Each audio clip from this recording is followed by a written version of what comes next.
Il y a comme un air de bout du monde dans les gorges du Tarn. Du coup, on s'est demandé si au départ de Montpellier, on pouvait s'y engouffrer en voiture électrique. En voiture électrique, vous pensez vraiment qu'on a galéré? Allez, on vous emmène.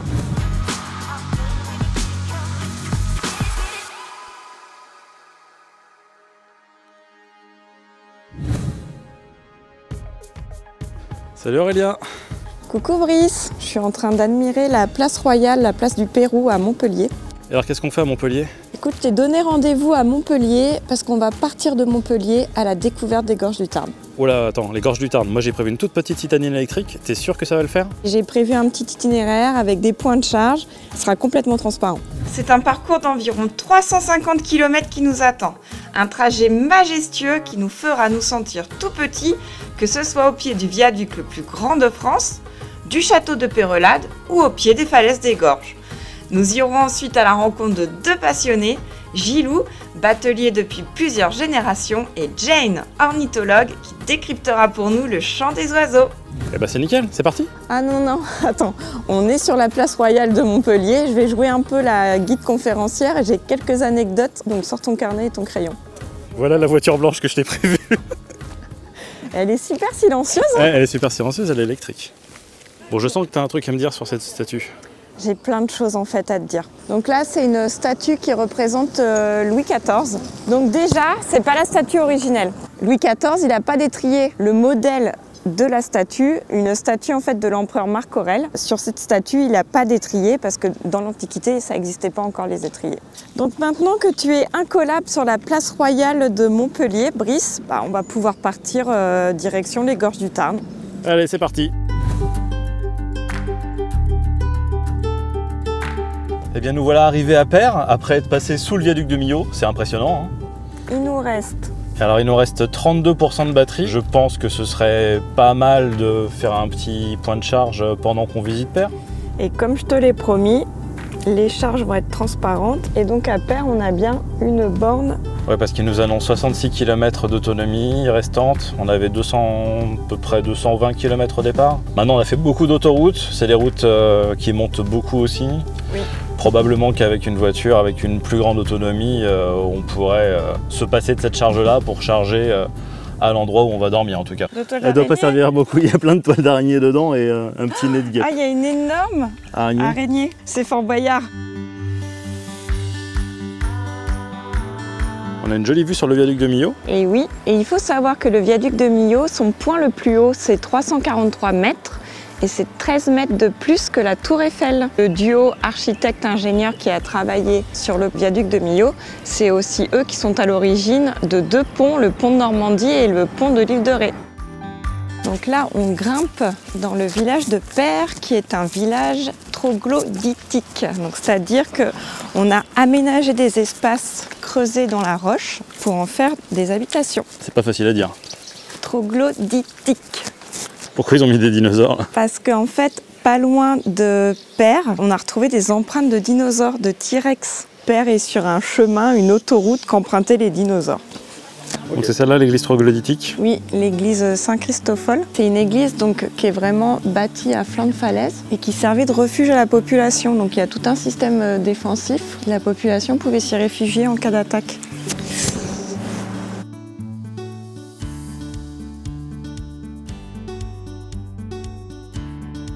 Bon, tu m'avais promis un séjour avec des charges uniquement transparentes. Là, pour l'instant, t'as pas menti parce qu'on s'est arrêté à Peyre, on a visité et on a récupéré combien?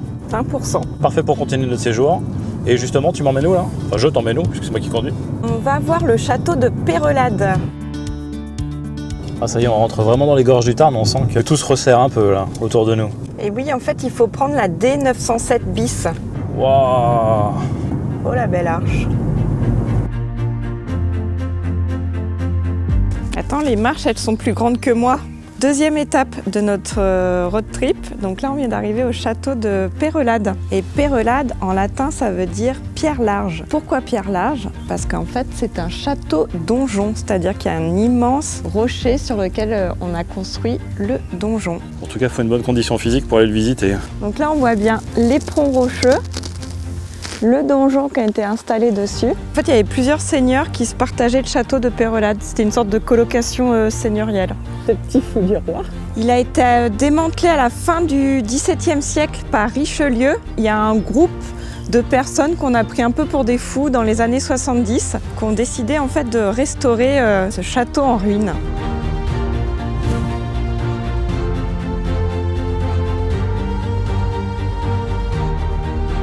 Nous voilà arrivés à la Malène. Pourquoi est-ce qu'on a mis en charge?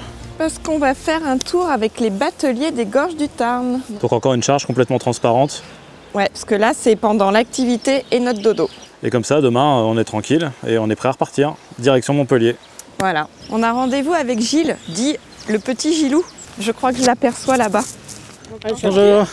Enchanté Aurélia. Enchanté. Cette année, c'est ma 27e campagne alors. Je commence à connaître un peu les 8 km. Alors il faut savoir que le Tarn est une très belle rivière, mais par contre elle est aussi très capricieuse. Les crues moyennes 4 à 6 mètres au-dessus de ce niveau, mais il y en a des plus grosses. En 1982, l'eau est montée à hauteur des WC publics sur le parking. Cette année-là, on a eu 10 mètres. C'est aussi pour ça qu'on a de si grands ponts sur le Tarn. Quand on le voit déchaîner, on comprend mieux. On va faire une promenade de 1 heure sur l'eau, et au milieu du parcours, on a la partie la plus grandiose, la plus jolie, qui s'appelle les Détroits. C'est notre canyon.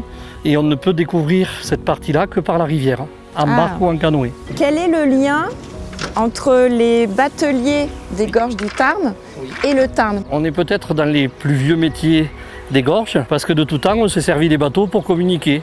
Autant pour croiser d'une rive à l'autre les animaux, comme les chèvres, les moutons, mais pour les produits agricoles aussi. C'était essentiellement plutôt pour couper les gorges avec les barques que dans le sens de la longueur. Transporter du bétail, des marchandises. Et la pêche. Et la pêche. Il y avait des pêcheurs professionnels qui commercialisaient à ce moment-là les poissons dans les hôtels-restaurants. On mangeait des truites de la rivière. On ne peut pas remonter. Alors à l'époque, ils utilisaient les chevaux ou les mulets. Il n'y avait pas de chemin de halage. Les chevaux ou les mulets marchaient directement dans la rivière. Et ça s'est fait comme ça jusqu'en 1952. Vous avez connu, vous? Oh, j'étais jeune homme, je dirais. Mon père a fait pendant 40 ans cette activité. On a une jeune génération qui revient au pays et c'est d'autant plus agréable de pouvoir transmettre l'activité et d'intéresser aussi les jeunes à venir s'installer dans nos régions. Sur les 8 km qu'on parcourt, on perd à peu près 25 mètres d'altitude. Cette cavité que l'on voit sur la rivière, on appelle ces cavités des baumes, d'où le cirque des baumes, là où nous terminerons la balade. Le vrai terme géologique, on appelle ça des marmites de géants. C'est le travail d'érosion de sape de l'eau qui a formé cet abri. En haut du ravin, là-haut, on voit apparaître 2 colonnes de pierre avec des pierres plates dessus. Je vois vraiment l'homme et la femme, en fait. Qui s'enlacent. Après, si on est cartésien, ça reste des rochers. Oh bah Gilou, là, ça y est. Ça tue un peu le romantisme. Mais... Merci Gilles pour cette promenade donc d'1 heure sur 8 km. Donc on a pu voir la portion la plus étroite des Gorges du Tarn. Plein d'infos, des anecdotes. Mais c'est ce qu'il faut. Merci beaucoup. Moi je vous remercie aussi et je vous souhaite une bonne visite de notre beau département. On a terminé notre promenade avec les bateliers des Gorges du Tarn, donc ça a duré à peu près 1h30. Et nous, on a chargé notre voiture pendant ce temps-là et on est à 96%. Donc là, on libère la borne et on est paré pour notre programme de demain. Moi, j'espérais de prendre un défaut avec un arrêt forcé 20 minutes sur une aire d'autoroute, mais en fait, même pas. Non, en fait, quand tu regardes soit sur le site de Roule ou soit avec l'application, tu arrives à croiser les infos entre ce que tu veux voir et les points de charge. Donc c'est transparent. Et voilà, notre journée s'arrête ici, à la Malène, les yeux remplis d'images incroyables. À nous de recharger nos batteries, alors on vous retrouve demain matin. Qu'est-ce qu'on fait ce matin du coup? Et bien ce matin, on va aller à la rencontre de Jane, qui est ornithologue et qui propose des promenades pour aller notamment observer les vautours. Ce qui est génial en tout cas, c'est qu'on passe sur les causses. On quitte un peu le fond des Gorges du Tarn pour ces grandes causses qui sont des grandes plaines, forêts et tout. Et vraiment, ça n'a rien à voir avec la partie basse des Gorges du Tarn.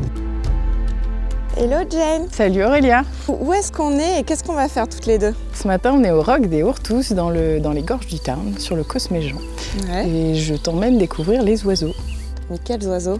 Un peu des vautours et un peu beaucoup des oiseaux communs aussi. Pourquoi on se retrouve ici? Parce que le lieu est merveilleux, qu'on va avoir un super joli panorama et que la balade, tu vas le voir, elle est très très chouette et elle passe par différents milieux, ce qui nous permet de voir différents types d'oiseaux. Je t'équipe? Yep. Et toi, qu'est-ce que tu as sur le dos alors? Moi j'ai une longue vue. Ça zoome à 8. nos jumelles. Ça zoome entre 25 et 50. Alors quel est le lien entre les vautours et les gorges du Tarn? C'est une zone où il y en a eu pendant très longtemps et puis après ils ont disparu. À cause de l'homme, hein, on va pas se mentir. Et puis dans les années 70-80, il y a quelques ornithologues un peu passionnés et chevronnés surtout qui se sont dit on va les remettre. Et donc ils ont été réintroduits ici. Ça a plutôt bien fonctionné, du coup maintenant on a une jolie colonie. Du fauve, il y en a 900 couples, et puis les autres qui ont suivi après derrière. Il y a 4 espèces en Europe, il y a 2 endroits en France où tu peux espérer voir les 4 espèces dans un même lieu. Ici et dans les Baronnies. Les 4 espèces sont le vautour fauve. Le vautour fauve, tu l'identifies parce qu'au niveau de sa silhouette, il n'est pas franchement droit. Donc il est fauve, marron clair si tu veux, sur le dos, sur le ventre. 932,3. Et le dernier, c'est le gypaète barbu. Le gypaète barbu, on n'a qu'un seul couple, qui est ici sur le causse, à l'opposé de nous. C'est un couple de mâles, donc il n'est pas reproducteur. Les 4 espèces, elles cohabitent. Les vautours, ils sont entièrement charognards. Ils mangent que des carcasses. Ben oui. Malgré ce qu'on peut entendre, ils ne peuvent pas attaquer et décimer un troupeau. Ils vont tous les 4 manger une partie différente de la carcasse. Bon, bah on va essayer d'aller voir maintenant les vautours. Allez. Là, il y a plein d'oiseaux qui chantent et l'oiseau que je souhaite que tu écoutes, il est loin. Ce qu'on peut faire pour se concentrer, c'est juste ça. Tu fais parabole comme ça. Et tu te mets dans la bonne direction. Le pic noir, il est en face de nous. Si ça chante beaucoup autour de toi et que tu veux te concentrer sur un oiseau qui est dans une direction, parabole, ça marche très très bien. Tiens, la mésange charbonnière qui est en train de chanter. Tététu, tététu, tététu. Elle fait quoi? Tététu, tététu, Tététu, tététu, tététu. Ouais. Elle utilise que 2 mots en fait. Putain, maintenant j'entends tététu, tététu. Ouais. Ça va être ça toute la balade. Te donner les clés pour décortiquer les chants d'oiseaux. Face à nous, on a un dortoir à vautour fauve. Ce qui nous permet de déterminer un peu où pourrait être un dortoir. Bon, en général, c'est une falaise où on va voir des grosses taches bien blanches. C'est leur fiente. Dans une grosse tache blanche, il y a une petite tache marron qu'on voit. C'est un vautour. Eux, c'est plutôt des oiseaux qui vont utiliser le vol plané. Ils vont se laisser porter par les courants en planant comme ça. Donc, ce qui explique que à 8 h du matin, on voit pas plein de vautours voler, quoi, parce qu'il y a moins de courant ascendant. C'est un peu des lève-tard, quoi.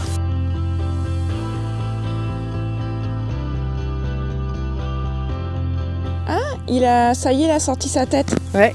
Ce qui m'intéresse de vous transmettre et ce qui est le plus important pour moi, c'est que ce qu'on apprend là ensemble, les oiseaux qu'on peut retrouver ici et chez vous, vous puissiez une fois dans votre jardin vous dire ça c'est le merle, ça c'est le pinson, ça c'est le chiff-chaff du pouillot. La population d'oiseaux décline. S'il n'y a pas l'émerveillement du départ qui va vous amener à un petit peu de connaissance, la protection elle se fera pas. Ce sera ah ouais mince, les oiseaux disparaissent et tant pis. Même un 3e, 4e, waouh, génial. Merci beaucoup Jane pour tout ce savoir et cette découverte. Ben, merci à vous deux d'être venus découvrir ça.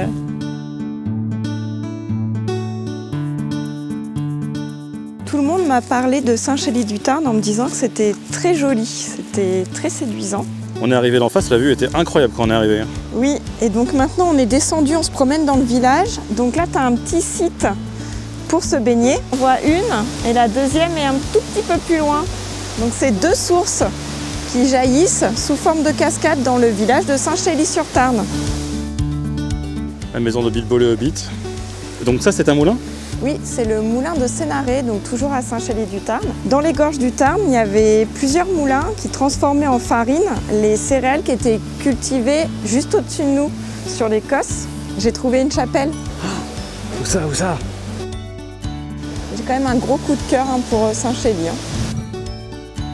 Tu m'avais promis une virée dans le Tarn complètement transparente sur la partie charge électrique. Je te cache pas que moi j'étais un petit peu sceptique parce que on s'attend pas forcément à trouver des bornes aussi facilement. Alors on va pas se mentir, il y en a pas beaucoup, mais en étant bien organisé avec ChargeMap, avec RouleMap, on les trouve. Et en tout cas, les charges ont été complètement transparentes. Il faut juste croiser les activités avec les points de charge ou les dodos avec les points de charge. On n'a vraiment jamais cherché un point de charge spécifiquement parce qu'on était tombé en panne ou que l'autonomie nous manquait. Ça a été vraiment transparent, on s'est branché, on allait visiter quelque chose. Là on a terminé notre balade, on a 88% de charge, on va retourner à Montpellier tranquillement, quoi. Donc pour conclure, les gorges du Tarn, au départ de Montpellier, en voiture électrique, ça se fait franchement facilement.